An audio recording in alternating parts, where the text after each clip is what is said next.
What the heck? Is this thing on? Oh, geez. Hey everybody, it's Justin with JM Naturescapes. Hope you're having a fantastic day. And thanks again for tuning in to the next installment of the Nightscaper 2023 photo conference vlog series. This is going to be days 7 and 8. I have officially left the conference and I'm headed back to Colorado. This video is going to be all about Piute State Park, and I hope you stick around to enjoy the video.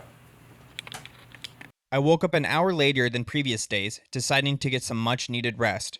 I diligently gathered my belongings, determined to gain an early advantage on my journey to Colorado. While en route to the conference for its final day, I made a crucial stop at the very spot I had captured the enchanting beauty of the Milky Way the previous night.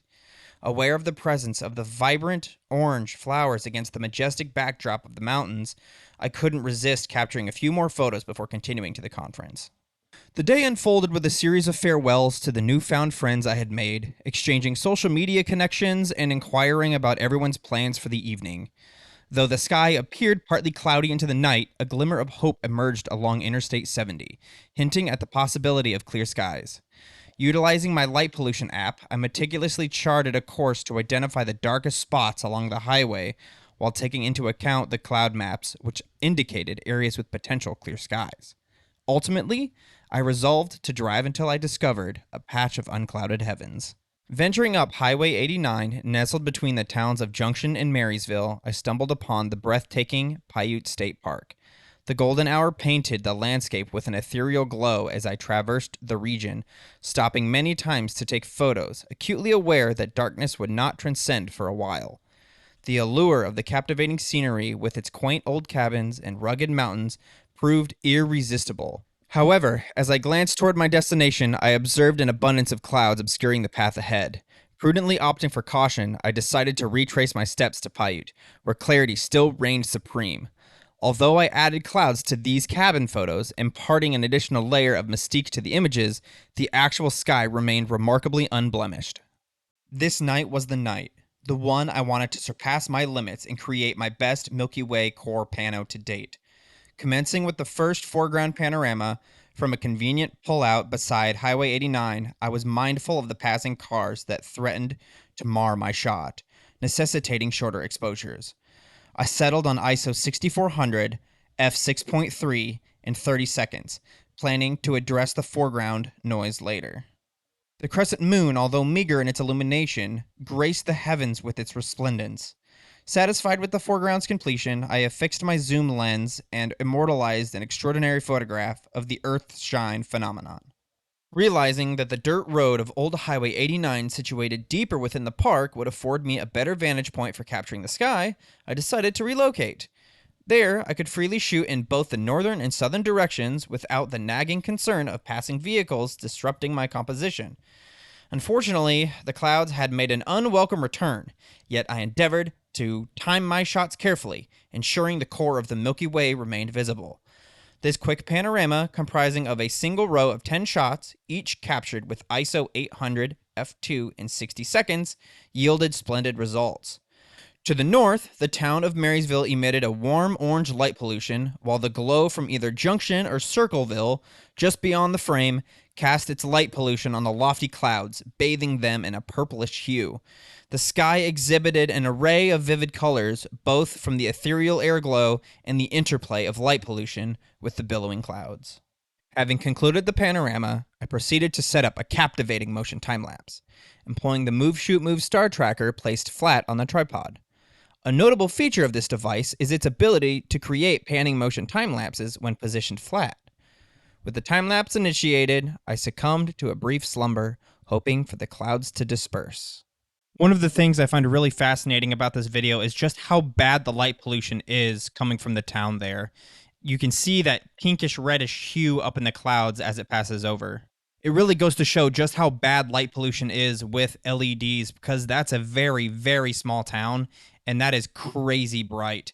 So if you guys are watching this, please be conscious about your light pollution. One of the best things you can do is cap your lights and control the light going up and keep the light going down. By some stroke of fortune, the clouds dissipated. Swiftly readjusting the star tracker and ensuring its polar alignment, I commenced capturing exposures.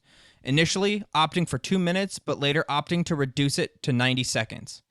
After completing 2 rows, comprising of a total of 20 photos, I was content with my shots of the sky.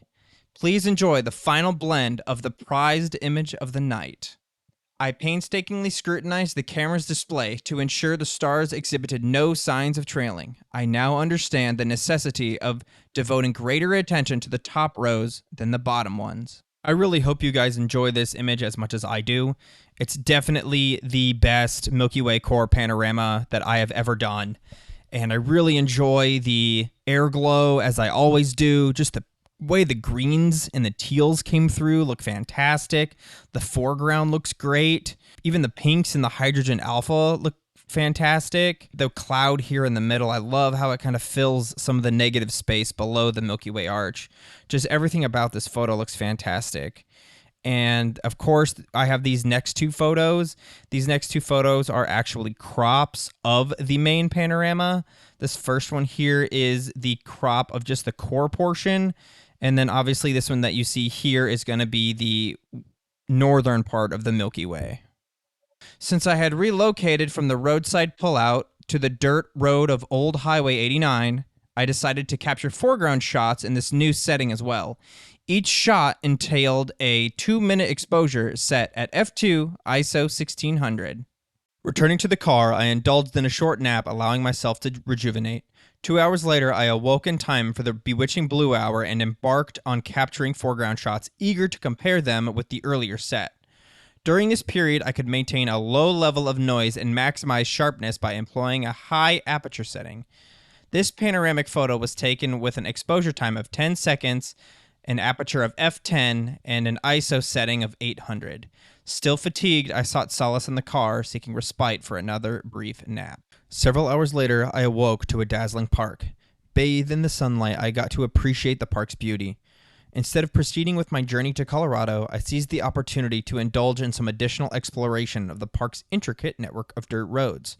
Along one such path, I chanced upon a magnificent sight, a herd of majestic lambs. The adults and their playful offsprings called out to one another, their curious gazes questioning my presence on their sacred terrain. I pondered whether these lambs were truly wild or they had been intentionally placed there by farmers, although my online search yielded limited information on the matter.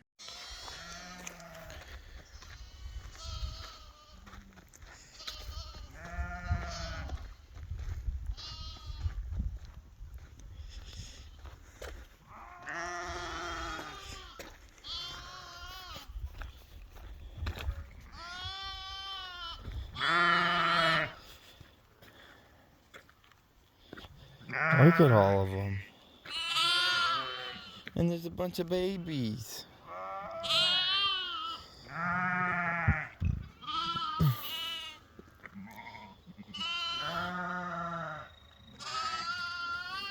According to Visit Utah, Piute State Park is renowned for its world-class fishing. The park's reservoir teems with a rich variety of fish, including brown, cutthroat, tiger, and rainbow trout, alongside red shiners, smallmouth bass, Utah chub, Utah suckers, and striped bass, affectionately known as wipers. Rainbow trout in particular thrive abundantly, averaging an impressive length of 16 to 20 inches and weighing in at 2 to 3 pounds. While the trout limit stood at 8 fish as of 2018, it's always advisable to verify the current fishing regulations. Moreover, Piute State Park enjoys international acclaim for the Piute ATV Trail, an extensive network of dirt roads and trails encompassing an awe-inspiring approximate total of 2,775 miles. The main loop alone spans a staggering 275 miles, beckoning adventurers and thrill seekers from far and wide.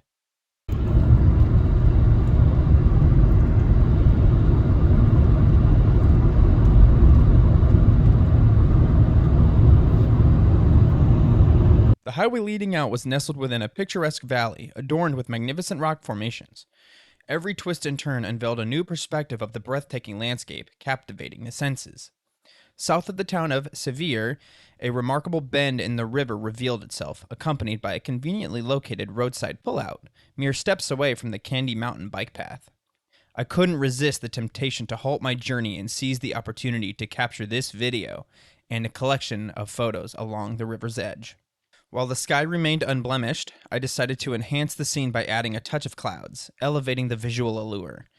With these captivating shots secured, I resumed my venture, embarking on the homeward path to my father's home in Colorado to catch up on some much-needed sleep.